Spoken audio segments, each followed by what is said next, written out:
कई दिन बाद रीडिंग बूस्टर इसलिए मिल रहा है क्योंकि क्लास ही कई दिन बाद है ना। देखेंगे एक बार, मैन्युफैक्चरिंग सब्जेक्ट है, is expected, is helping verb है, एक्सपेक्टेड मीन वर्ब है। ऐसा एक्सपेक्ट किया जाता है पैसिव सेंस से। क्या एक्सपेक्ट किया जा रहा है कि जो मैन्युफैक्चरिंग है ये एक मेजर ड्राइवर बनेगा। ड्राइवर का मतलब क्या है?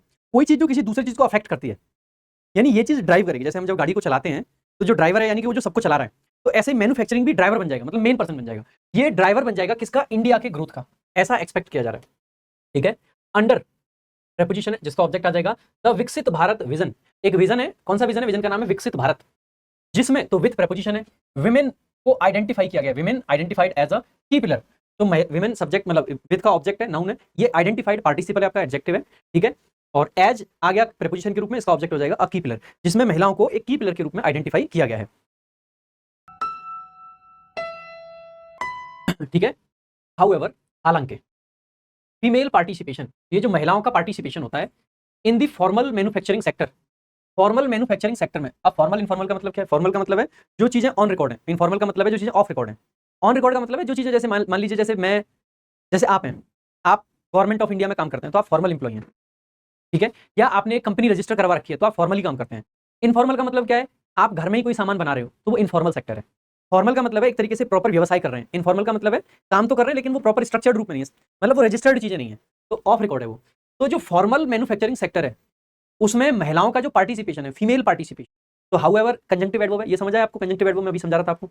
एक तरफ कहा गया कि महिलाओं को आइडेंटिफाई किया गया एक पिलर के रूप में, और दूसरी तरफ कह रहे हैं कि जो फीमेल का पार्टिसिपेशन है फॉर्मल सेक्टर में ये बहुत लो है। तो दोनों कॉन्ट्रास्टिंग बातें, एक तरफ तो उनको पिलर बता रहे हैं, एक तरफ कह रहे हैं कि उनका तो जो हिस्सा है वो लो है।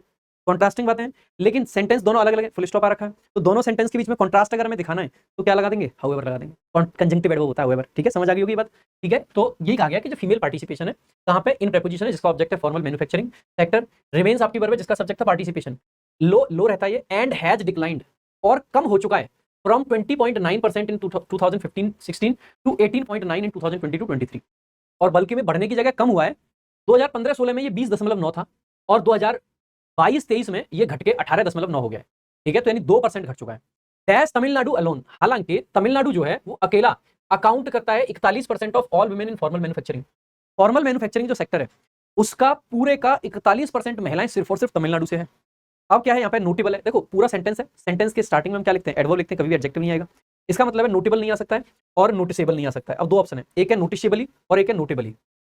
नोटिसेबली का मतलब है किसी चीज को नोटिस किया जा सके, और नोटेबली का मतलब है कोई चीज नोटवर्दी है, कोई चीज मेंशन करने लायक है, कोई चीज किसी चीज के लायक है तो वो नोटेबल है, और कोई चीज देखने लायक है, वो दिखाई दे सकती है, तो वो बेसिकली क्या है? आपका नोटिसेबल है, नोटिस करने लायक है। तो आप ये कहना चाह रहे हो ना कि यहाँ पे नोट करने की बात ये है, यहाँ पे ध्यान देने की बात ये है, यहाँ पे नोट करने की बात है। नोट करेंगे कि तमिलनाडु अकेला 41% महिलाएं रखता है, तो नोट करने की बात है, नोट करने की बात है, तो नोटेबली आ जाएगा आपका, ना कि नोटिसेबली। नोटिसेबल का मतलब है कोई चीज जो दिखने लायक है, जिसको देखा जा सकता है, तो सी आ जाएगा, है ना। तो नोटेबली तमिलनाडु एलोन, अकेला तमिलनाडु अकाउंट करता है 41% of all women in formal manufacturing jobs. जो फॉर्मल मैन्युफैक्चरिंग जॉब्स हैं इंडिया में जितनी महिलाएं हैं उसका 41% अकेले तमिलनाडु से है, जो कि अपने आप में ग्रेट नंबर है। जहां पे 29 राज्य हैं, उस 29 राज्य में अकेला एक राज्य 41% लेके बैठा है, बहुत बड़ी बात है ये, ठीक है। सो नोटेबली आ जाएगा यहाँ पे, नोटेबली यानी ध्यान ध्यान दिया जाए इस चीज, ठीक है। आगे देखेंगे दिस कंसंट्रेशन, और ये जो कंसंट्रेशन है, कंसंट्रेशन का मतलब है किसी भी चीज की मात्रा, किसी भी चीज का अमाउंट, किसी भी चीज का नंबर, उसी को कंसंट्रेशन बोल देते हैं। और ये जो कंसंट्रेशन है, ये जो इतना 41% है, ये हाईलाइट करता है, ये इस चीज को एम्फेसाइज करता है रीजनल डिस्पैरिटीज, रीजनल विविधताएं। डिस्पैरिटी का मतलब हो जाता है विविधता, रीजनल विविधताओं को बताता है। कहीं कहीं पे महिलाओं की हालत बहुत खराब है तो कहीं कहीं पे थोड़ी सी अच्छी है, जैसे कि यहाँ पे तमिलनाडु की अच्छी बताई गई है, ठीक है। As just 5 states dominate the formal female manufacturing workforce, और ये क्यों बेसिकली हाईलाइट कर रहा है? सिर्फ 5 ऐसे स्टेट हैं जो कि डोमिनेट करते हैं फॉर्मल फीमेल मैन्युफैक्चरिंग वर्कफोर्स को, सिर्फ 5। कौन से वो? And many dash states like Gujarat, बाकी दूसरे स्टेट्स जैसे कि गुजरात, महाराष्ट्र, उत्तर प्रदेश, सो ये दिखाते हैं हाई जेंडर गैप्स, इनमें जेंडर गैप्स बहुत ज्यादा हैं, यानी कि मेल बहुत ज्यादा है और फीमेल बहुत कम है। तो ये कैसे राज्य हैं? पहला इंडस्ट्रियस राज्य है, इंडस्ट्रियस राज्य नहीं हो सकता, इंडस्ट्रियस का मतलब होता है मेहनती। हम ये नहीं कहना चाहते मेहनती राज्य हैं, ये वो राज्य है जहां पे इंडस्ट्री लगी हुई है। कौन से राज्य है जहां पे इंडस्ट्री लगी हुई है? ये राज्य मेहनती नहीं है, ये वो राज्य है जिन राज्यों के अंदर इंडस्ट्री है, जहां पे काम है, जहां पे मैन्युफैक्चरिंग होती है, ये वो राज्य है। तो क्या ये इंडस्ट्रियल कहते हैं या इंडस्ट्रियलाइज कहते हैं? इंडस्ट्रियलाइज करने का मतलब है कहीं पे इंडस्ट्री लगाना, ये तो वर्ब है, ये तो नहीं बन सकता है। हमें तो स्टेट्स के लिए एडजेक्टिव चाहिए, और यहाँ पे है इंडस्ट्रियलाइज्ड। अब देखो इंडस्ट्रियल स्टेट्स कहेंगे या इंडस्ट्रियलाइज्ड स्टेट्स कहेंगे। जैसे ही आप कहते हो ना कि जैसे हमने कोई एरिया देखा, ये इंडस्ट्रियल एरिया है, ये वो एरिया है जहां पे इंडस्ट्री चलती है, सही बात है, इंडस्ट्रियल एरिया हो गया, यानी कि जहां पे इंडस्ट्री चलती है इंडस्ट्रियल एरिया है, कहीं पे फैक्ट्री लगी हुई है तो वो इंडस्ट्रियल एरिया है। स्टेट्स इंडस्ट्रियल नहीं हो सकते, क्यों नहीं होंगे? अगर हमने ये कह दिया कि ये इंडस्ट्रियल स्टेट है, जैसे मान लीजिए, समझना, एरिया दो तरीके के हो सकते हैं, एक तो रेजिडेंशियल और दूसरे इंडस्ट्रियल। इंडस्ट्रियल में इंडस्ट्री लगती है, रेजिडेंशियल में लोग रहते हैं। अगर कोई इंडस्ट्रियल एरिया है, इसका मतलब है वहां पे लोग बिजनेस करते हैं, वहां पे रहने का काम नहीं होता है। लेकिन कोई अगर रेजिडेंस एरिया है, इसका मतलब है कि वहां पे लोग रहते हैं, वहां पे बिजनेस नहीं चलता है। तो क्या स्टेट्स को ऐसे बांट दें कि ये जो 4-5 स्टेट्स हैं, जैसे कि गुजरात, महाराष्ट्र, उत्तर प्रदेश, ये वो स्टेट्स हैं जहां पे लोग रहते नहीं है, इंडस्ट्री चलती है, क्या ऐसा कहेंगे? Answer is no. ये वो एरिया नहीं है जो इंडस्ट्रियल है। इंडस्ट्री मतलब एरिया, इंडस्ट्रियल एरिया का मतलब है जहां पे लोग रहते नहीं है, लेकिन इन स्टेट्स में तो लोग रहते हैं। ये इंडस्ट्रियलाइज्ड स्टेट्स हैं, ऐसे स्टेट्स जहां पे इंडस्ट्री लगाई गई है। का मतलब है सिर्फ इंडस्ट्री नहीं है वहां पे बहुत कुछ है, लेकिन ये वो स्टेट्स हैं जहां पे इंडस्ट्री चलती है। ठीक है, तो इंडस्ट्रियलाइज्ड आपका करेक्ट आंसर हो जाएगा। वो स्टेट्स जहां पे इंडस्ट्री चलती है, लोग भी रहते हैं लेकिन इंडस्ट्री भी चलती है। ठीक है, इसीलिए ये आपका ईडी फॉर्म है, एडजेक्टिव है, ये इसको पास्ट मत समझ लेना। पास्ट फॉर्म नहीं है, ये वर्ब की थर्ड फॉर्म है जो कि पार्टिसिपल का काम करती है, एडजेक्टिव का। ठीक है, आगे तो यहाँ पे यही कहा गया कि इनमें बहुत ज्यादा जेंडर गैप होता है, with women forming less than 15% of the formal workforce. यानी कि अगर 100 लोग काम कर रहे हैं तो उसमें से महिलाएं 15 से भी कम है मैन्युफैक्चरिंग में, ऐसा यहाँ पे कहा गया है। ठीक है, आगे देखते हैं। शानदार online action game in dash women constitute 43% of the informal manufacturing workforce. जबकि देखो फॉर्मल में कितना है, 15 से भी कम है, इनफॉर्मल में महिलाओं का कितना है, 43% है। तो ये दोनों कॉन्ट्रास्टिंग बातें, एक तरफ ये एक तरफ ये, तो क्या होना चाहिए? इनडिफरेंस, इनडिफरेंस नहीं, कॉन्ट्रास्टिंग बातें तो इन कॉन्ट्रास्ट आ जाएगा, सिंपल है। इन कॉन्ट्रास्ट, इन वेरिएशन होगा नहीं होगा, इन सिमिलैरिटी होगा नहीं होगा, इन कॉन्ट्रास्ट। और इसी के अपोजिट में, इसी के विरोधाभास में, इसी के उलट में हम ये कह सकते हैं इन कॉन्ट्रास्ट वुमेन कॉन्स्टिट्यूट, महिला है, विमेन जो है, ये 43% बनाती है इनफॉर्मल मैन्युफैक्चरिंग सेक्टर का, वर्कफोर्स का। सजेस्टिंग दैट, और इस बात से ये समझ आता है हमें, विच सजेस्ट दैट, जो कि यह सजेस्ट करता है, while women are active, women active है in the sector, manufacturing sector में, they are largely confined dash low paying unregulated jobs. लेकिन वो कन्फाइंड है, कन्फाइंड का मतलब है लिमिटेड होना, और कन्फाइंड के साथ में फिक्स्ड प्रीपोजिशन टू का प्रयोग करता है, कन्फाइंड टू, तो confined to, so they are confined to low paying, ऐसी जॉब्स जिनमें पैसा कम मिलता है, और ऐसी जॉब्स जो अनरेगुलेटेड है, जिनको सरकार रेगुलेट नहीं करती है, वही तो इनफॉर्मल सेक्टर है। जो चीजें ऑन रिकॉर्ड है वो तो फॉर्मल है। तो यानी कि ऐसा नहीं है कि महिलाएं काम नहीं कर रही हैं, महिलाएं काम तो करती हैं, लेकिन उनकी नौकरियां कम सैलरी वाली हैं, उनकी नौकरियां वो हैं जिनको सरकार रेगुलेट नहीं करती है, अनरेगुलेटेड है। तो यही यहाँ पे कहा गया। इंडस्ट्रीज, इंडस्ट्रीज जैसे कि वियरिंग एपेरल्स, जो पहनने वाले कपड़े वगैरह होते हैं, टैबाको यानी कि तंबाकू आपका, and food processing dominate women's employment, और इन सब में महिलाओं का जो एम्प्लॉयमेंट है ये बहुत ज्यादा है। कपड़े वगैरह, तंबाकू और फूड प्रोसेसिंग। फूड प्रोसेसिंग समझ आता है, कपड़े वगैरह का समझ आता है, लेकिन तंबाकू इंडस्ट्री में महिलाओं का यूज ज्यादा है, ये समझ से परे है, और ये सोचने वाली बात है। जहां पे महिलाएं तंबाकू का सेवन बहुत कम करती हैं, वहां पे उस इंडस्ट्री में महिलाओं को लगाया गया, क्यों? क्योंकि पता है नुकसान होगा।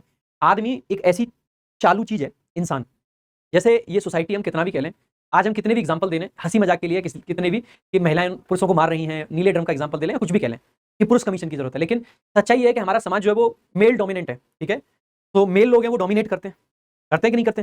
तो मेल डोमिनेंट सोसाइटी अपनी, मेल डोमिनेंट अगर सोसाइटी अपनी है, इसका मतलब है कि यहाँ पे महिलाओं को ना अपने तरीके से यूज किया जाता है। तंबाकू इंडस्ट्री, यहाँ पे नुकसान बहुत ज्यादा होता है, हेल्थ का, कैंसर होने के चांसेस हैं, वहां पे महिलाएं काम कर रही हैं, ऐसा यहाँ पे बताया गया है। ठीक है, तो इन सब में काम करती हैं महिलाएं। आगे देखते हैं भाई, in both formal and informal settings, अगर हम दोनों की बात करें, फॉर्मल और इनफॉर्मल को मिला के, पहले हमने फॉर्मल की बात की, फिर हमने इनफॉर्मल की बात की। ठीक है, there is dash diversity, diversity का मतलब है विविधता, बहुत विविधता है। तो देखो डाइवर्सिटी कैसा नाउन है? अनकाउंटेबल है, अनकाउंटेबल है तो फ्यू वाले तो आ नहीं सकते, दोनों खत्म हो जाएंगे। अब लिटिल है और द लिटिल है, द लिटिल तब लगाते हैं जब आगे कोई दैट क्लॉज आ रखी हो, क्या कोई डेफिनेट है? नहीं है, तो ना के बराबर विविधता है। तो there is little diversity in the sectors, उन सेक्टर्स में ना के बराबर विविधता है, वेयर विमेन आर एम्प्लॉयड, जहां पे महिलाएं एम्प्लॉयड है, with tobacco being the only industry, और तंबाकू एकमात्र इंडस्ट्री है where women outnumber men. समझ रहे हो? तंबाकू एकमात्र ऐसी इंडस्ट्री है जहां पे महिलाओं की संख्या आदमियों से ज्यादा है। सोचने वाली बात है सर, सिर्फ और सिर्फ तंबाकू इंडस्ट्री ऐसी है जहां पे महिलाओं की संख्या आदमी से ज्यादा है, specially in its informal segments, खास करके जो इसके इनफॉर्मल सेगमेंट है ना, वहां पे अनरेगुलेटेड जो काम है वहां पे। ठीक है, आगे, टू इंप्रूव फीमेल पार्टिसिपेशन, महिलाओं का पार्टिसिपेशन यानी कि जो योगदान है एक तरीके से, या उनका जो शामिल होना है, ठीक है, इन मैन्युफैक्चरिंग, मैन्युफैक्चरिंग में उसको इंप्रूव करने के लिए सेवरल मेजर्स, बहुत सारे मेजर्स आर एसेंशियल, जरूरी है। फर्स्ट, सबसे पहले क्या जरूरी है? स्किल डेवलपमेंट, स्किल का डेवलपमेंट किया जाना चाहिए, and vocational training, vocational training भी होनी चाहिए, यानी कि किसका वोकेशन क्या है।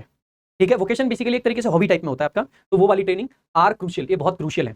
ठीक है, एज, क्योंकि ओनली अबाउट 6% ऑफ वुमेन, सिर्फ 6% महिलाएं इन द सेक्टर, उस सेक्टर में हैव रिसीव्ड सच ट्रेनिंग, ऐसी ट्रेनिंग उनको मिली है।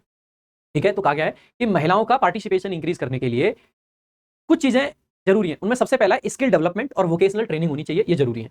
क्योंकि सिर्फ 6% महिलाओं को उस सेक्टर में बेसिकली ट्रेनिंग मिली होती है। दूसरी चीज क्या करनी है, promoting higher education, higher education को प्रमोट करना चाहिए डैश वुमेन। तो वुमेन प्लूरल नाउन है, प्लूरल नाउन के लिए क्या आएगा, अमिड आ जाएगा, मतलब सॉरी अमंग आ जाएगा, बिटवीन आता है दो के बीच में, या दो महिलाओं की बात है, नहीं सारी महिलाओं के बीच में। अमिड आता है जब कोई एब्स्ट्रैक्ट आइडिया होता है, तो क्या एब्स्ट्रैक्ट आइडिया की बात है, नहीं, among is the correct answer. Among women, महिलाओं के बीच में हायर एजुकेशन को बढ़ाना, प्रमोट करना इज इंपॉर्टेंट, ये भी इंपॉर्टेंट है। Currently only 30% of the women, सिर्फ 30% महिलाएं in manufacturing have completed secondary education और हायर। सिर्फ 30% महिलाएं ऐसी हैं जिन्होंने 12th या उससे ज्यादा पढ़ाई करी है।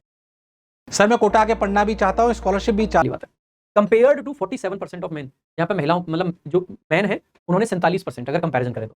थर्ड और तीसरी चीज क्या है, sectoral diversification is needed to expand opportunities for women beyond a few industries. ये जो सेक्टर्स हैं इनका भी डाइवर्स होना जरूरी है। ऐसा नहीं है कि महिलाओं के लिए ये तंबाकू इंडस्ट्री और यही बची है, महिलाओं को अलग अलग सेक्टर्स में भी इंप्लॉय किया जाए, यानी कि वहां पे भी डाइवर्स होना, उनका फैलना अलग अलग सेक्टर्स में काम करना भी जरूरी है। सो सेक्टरल डाइवर्सिफिकेशन इज नीडेड, उनकी भी जरूरत है टू एक्सपेंड करने के लिए अपॉर्चुनिटीज को, इसके लिए फॉर वुमेन, उन महिलाओं के लिए बियॉन्ड अ फ्यू इंडस्ट्रीज, जो गिनी चुनी कुछ इंडस्ट्रीज हैं उनके एक्स्ट्रा भी जाना ही पड़ेगा। डैश इंश्योरिंग सेफ, अब देखो हमने फर्स्ट ये बात की, ठीक है, यहाँ पे फर्स्ट बात की, फिर सेकंड की, थर्ड की, अब हम अंतिम बात कर रहे हैं, तो या तो हमें यहाँ पे लास्ट लिख देना चाहिए, क्या लास्ट ऑप्शन में नहीं है, बाय द वे नहीं आएगा, क्रिटिकली नहीं आएगा, ऑन द एंड नहीं आएगा, हमें कहना चाहिए फाइनली। तो finally ensuring safe and supporting work environments, यानी कि देखो सबसे पहले तो ट्रेनिंग देनी चाहिए, दूसरा हायर एजुकेशन को प्रमोट करना चाहिए, तीसरा जो सेक्टरल डाइवर्सिफिकेशन है वो बहुत जरूरी है, और अंत में अगर कहें तो हमें इंश्योर करना चाहिए सेफ हो और सपोर्टिव वर्क एनवायरमेंट, जहां पे भी महिलाएं काम करती हैं वो जगह सेफ होनी चाहिए, और साथ ही साथ में वहां पे चीजें सपोर्टिव वर्क एनवायरमेंट होना चाहिए, ठीक है। ये बहुत ही ज्यादा वाइटल है, जरूरी है। तमिलनाडु जो है इसका जो फौजी स्कीम है तमिलनाडु की, विच प्रोवाइड्स, जो कि प्रोवाइड करती है hostels for working women, is a good example of targeted intervention. Tamil Nadu की एक फौजी स्कीम है जिसके तहत हॉस्टल्स दिए जाते हैं काम करने वाली महिलाओं को। ये एक बढ़िया एग्जांपल है कि टारगेट करके कैसे इंटरवीन कर सकती हैं सरकारें। यानी कि हम ये कह सकते हैं कि यहाँ पे ये भी कहा गया कि तमिलनाडु में क्यों ज्यादा है, इसका एक कारण है ये फौजी स्कीम उनकी। टू ट्रूली मेक वुमेन, अगर सच में हमें महिलाओं को make women a dash of India's manufacturing led growth, अगर हम ये चाहते हैं कि महिलाएं इंडिया के मैन्युफैक्चरिंग लेड ग्रोथ में क्या बने, कॉर्नर स्टोन, माइलस्टोन, देखो माइलस्टोन होते हैं जब हम कोई चीज अचीव करते हैं। बैटिंग करने बैट्समैन आता है, पहला माइलस्टोन है 50 हो गई, अगला माइलस्टोन है सेंचुरी हो गई, अगला माइलस्टोन है उसके 200 हो गए, 150 हो गए, तो माइलस्टोन नहीं बनाना महिलाओं को। क्या वो साइड स्टोन बनते हैं, साइड स्टोन जैसा कुछ नहीं होता है, क्या वो सेंटर स्टोन बनते हैं, नहीं, कॉर्नर स्टोन का मतलब होता है important part of something, corner stone यानी कि नींव का पत्थर एक तरीके से। तो अगर हम ये चाहते हैं कि इंडिया की मैन्युफैक्चरिंग लेड जो ग्रोथ है उसमें महिलाएं एक नींव के पत्थर के तरीके से काम करें, तो बेसिकली हमें क्या करना चाहिए, इट इज क्रूशियल, ये जरूरी है, टू ट्रांजिशन देम, उनको ट्रांजिशन किया जाना चाहिए from informal to formal employment. जो महिलाएं इनफॉर्मल इंप्लॉयमेंट में आ जाएं उनको धीरे धीरे फॉर्मल इंप्लॉयमेंट की तरफ लेके जाओ, जहां पे उनको बेटर पे मिल सके, उनको बेटर सुविधाएं मिल सके, बेटर एनवायरमेंट मिल सके, ठीक है। इंश्योरिंग बेटर पे, सिक्योरिटी एंड वर्किंग कंडीशंस, ये सब चीजें उनकी होनी चाहिए, इसीलिए तभी उनका विकास हो पाएगा। एक बार देख लेते हैं, अच्छा पैसेज है, महिलाओं के ऊपर था।